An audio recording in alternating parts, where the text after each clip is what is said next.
Sama-sama kita tahu ada beberapa kita bisa katakan ya imigrasi itu salah satu tempat yang apa ya inilah apa namanya labelingnya itu kan labelingnya itu tempat basah. Labelingnya tempat basah ya? Iya kan. Bicara pengawasan itu menarik juga ya Bang ya? Oh iya. Soalnya netizen ini banyak yang akhirnya melek terhadap situasi hukum di negeri kita. Misalnya ada pelaku korupsi yang keluar negeri, melarikan diri uangnya atau melarikan diri keluar negeri. Ada nggak sistem pengawasan atau mungkin sistem digital dari imigrasi? Imigrasi ada. Jadi kita itu kan ini untuk yang ini ya, untuk yang warga negara Indonesia ya, yang melakukan tindak pidana kan gitu kan. Ya kita kan ada cekal ya, cegah dan tangkal. Oh cekal, cegah dan tangkal. Jadi ya apa namanya itu cegah itu ketika orang di dalam negeri ya kan dia mau keluar itu bisa dicegah, nggak bisa keluar. Tangkal itu dia di luar dia nggak bisa masuk ke sini. Itu namanya cekal. Nah jadi apa namanya itu kalau yang apa Mas Yudi tadi katakan apakah kita punya sistem itu punya. Kita sepanjang contoh ya dari aparat penegak hukum gitu. Ada pemberitahuan dalam bentuk ya tentunya surat ya kan. Kita bisa dalam hitungan menit kita langsung karena kita punya sistem digital yang solid dan kuat dalam hitungan menit langsung on. Jadi ada surat dari apa namanya itu APH ya kan untuk permohonan untuk dilakukan cekal terhadap yang bersangkutan gitu kan. Orang yang itu dalam hitungan menit kita bisa langsung itu karena sistem kita udah digital. Jadi tinggal dilaporkan, imigrasi sistemnya langsung jalan. Langsung ketika ada ini ketahuan. Meskipun dia mungkin menggunakan penutup wajah atau enggak, kita udah face recognition VR kan dia pakai paspor kan. Jadi jadi pada saat dia isu apa namanya itu tiket dan lain sebagainya udah ketahuan tuh. Ya kan, kecuali dia pakai paspor palsu mungkin, pakai paspor palsu kan seperti itu. Jadi kalau sepanjang dia, tapi kita juga sudah punya teknologinya dan apa namanya itu di tempat pemeriksaan imigrasi di bandara, kemudian di pelabuhan juga segala macam, kita punya sumber dayanya yang tahu itu jenis-jenis paspor itu yang palsu yang mana yang enggak gitu. Udah ada itunya. Kita udah punya alatnya sebenarnya. Termasuk ini juga ya Bang, kalau ada WNA yang nakal kemudian dideportasi itu juga imigrasi yang akan meneruskan ya Bang ya? Oh iya, jadi kita itu dua. Penegakan hukum yang kita lakukan itu dua. Satu itu tindakan administrasi keimigrasian, nah itu dalam bentuk deportasi. Kemudian kita bisa pidana juga. Bisa pidana juga ya? Iya pidana juga. Banyak kita lakukan pidana. Kemarin itu kita ada yang investor fiktif 10 warga negara asing itu kita yang terakhir itu kita pidana udah P21 udah masuk ke pengadilan. Jadi memang gini, kan orang kadang-kadang ngomong itu, wah itu ngapain cuma dideportasi aja, ya kan bener kan? Iya, jadinya enak aja nih. Cuma dideportasi. Nah memang ada gini, itu ada klasifikasinya yang mana yang bisa dideportasi, mana yang enggak. Kan gitu kan. Nah itu satu. Kedua, kalau kita mau jujur kan gitu. Ini kalau kita umpama semuanya kita pidanain umpama gitu. Ini kita aja sekarang ini udah melakukan penindakan tuh 10.000. 10.200 sekian lah ya kan 10.000, let's say kita bilang 10.000 WNA yang kita lakukan deportasi, kemudian kita pidanakan. Kalau kita pidanakan semua, penjara kita ngasih makan orang asing ngapain?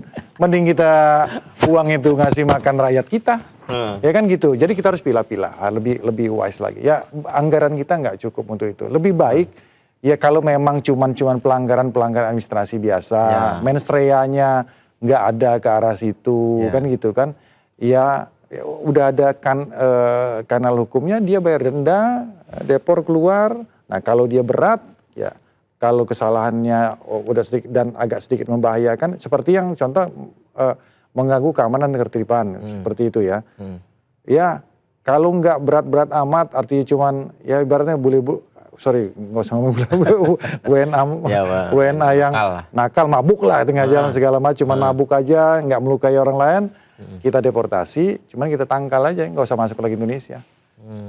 Bisa ada yang 5 tahun, ada yang 3 bulan, 5 tahun, 10 tahun, bahkan seumur hidup. Jadi nggak usah. Efektif ya. Efektif. Jadi kita harus pas-pas lah, ya kan.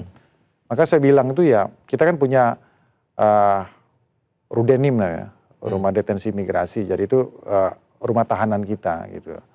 Nah itu ya kadang karena kita kan satu kementerian dengan pemasyarakatan gitu ya. Saudara kita dari pemasyarakatan. Saya ini aja kalau kita ngasih lebih, ya itu tadi, lebih baik ngasih makan rakyat kita lah. Dibanding uangnya kan sayang gitu. Sama ini juga nih Bang, kalau masyarakat ini juga ingin semuanya kan transparan dan berjalan dengan baik. Salah satu yang juga kerap menjadi sorotan juga potensi masih adakah pungutan liar. Yes. Dan ini gimana caranya Bang kalau Abang di imigrasi ini? Jadi kan gini lah, pokoknya sama-sama kita tahu ada beberapa kita bisa katakan ya imigrasi itu salah satu tempat yang inilah labelingnya itu kan labelingnya itu tempat basah. Labelingnya tempat basah ya? Iya kan banyak kan ada direktur pada kementerian lembaga lain kan banyak juga yang di labeling. Salah satunya kayak gitu ya. Salah satunya karena pungli kan gitu kan. Karena pungli. Nah saya ngelihatnya gitu. Itu kan ini udah lama ya Bang? Maksudnya kan untuk... Ya kalau kita mau bicara kan dari zaman Orde Baru deh emang kayak gitu. Makanya kan? Iya. Gimana itu caranya? Iya kan gitu. Makanya saya bilang ke teman-teman ini kan dari zaman Orde Baru ya mungkin di kementerian lain beberapa yang saya nggak bisa sebutkan satu-satu.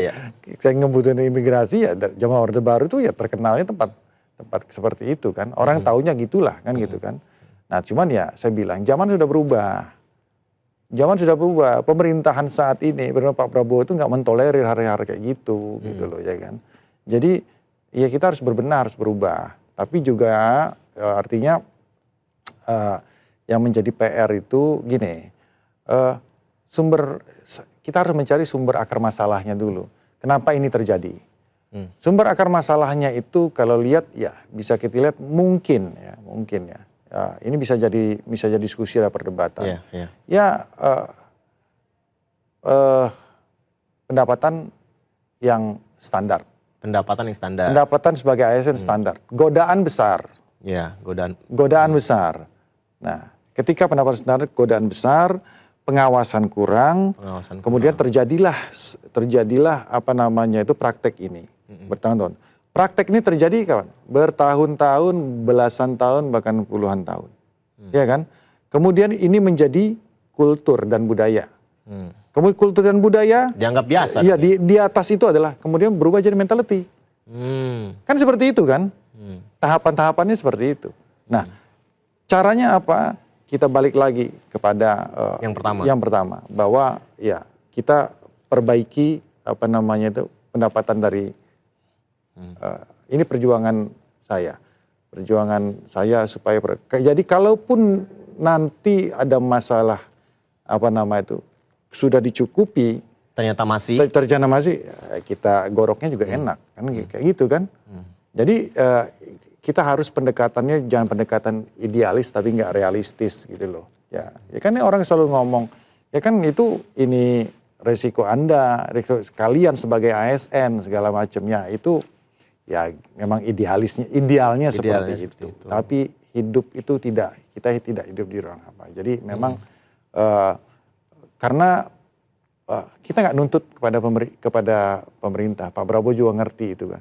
Kita punya PNBP yang artinya sebenarnya itu bisa di return remunerasinya kepada karyawan yang berprestasi, ya dia bisa menghasilkan PNBP. Nah itu kan kita bisa lakukan itu kan.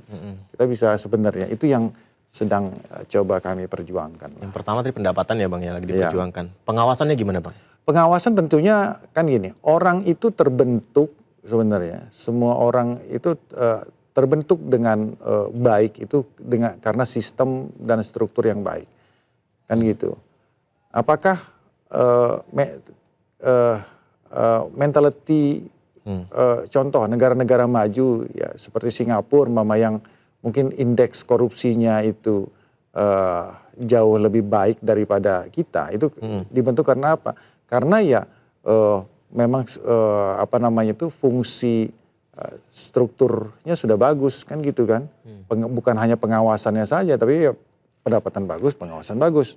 Kan seperti itu. Iya. Nah, caranya ya artinya akar masalahnya diperbaiki, kemudian saat ini memang sistem digitalisasi itu yang paling penting untuk mengawasi semua hal tersebut gitu loh. Jadi memang bukan hanya cuman kita mengadakan himbauan begini begitu kan gitu kan. Jadi benar Zaman pun sudah berubah ya, Bang? Zaman sudah berubah. Jadi memang ketika apa namanya itu kan gini.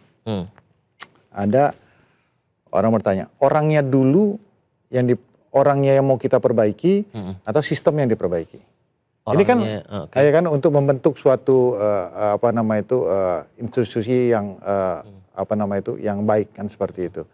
Ini kan kayak telur sama ayam nih yang lahir dulu. Mana yang telur duluan lahir atau ayam duluan lahir? Kalau saya sih memang ya sistem dulu. Sistem itu akan membentuk orang.